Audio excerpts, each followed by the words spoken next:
ශ්‍රී දළදා පෙරහැර යනු ලංකාවේ මහනුවර වාර්ෂිකව පවත්වනු ලබන ලෝකයේම අවධානය දිනාගත් අති උත්කර්ෂ ආගමික මංගල්‍යයකි.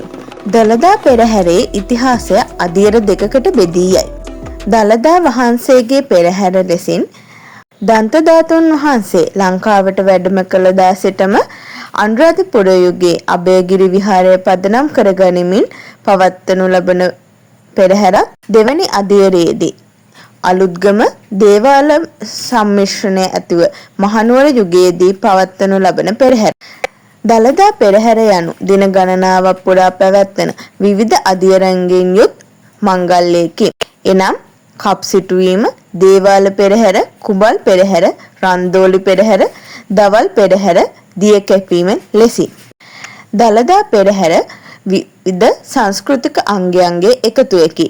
ඇසළ ඇත් රාජයා සාම්ප්‍රදායික නැටුම්, වෙස්ස වස්ත්‍ර, උඩරට සංගීතය දළදා පෙරහැරේ අනිවාර්ය අංග. දළදා පෙරහැර යනු ශ්‍රී ලංකාවේ ජාතික අනන්‍යතාවය සහ ආගම් භක්තිය ලොවට විදහා පාන විශිෂ්ටතම උරුමයක් වන අතර එය යුනෙස්කෝ විසින්ද සංස්කෘතික උරුමයක් ලෙසින් පිළිගෙන ඇත.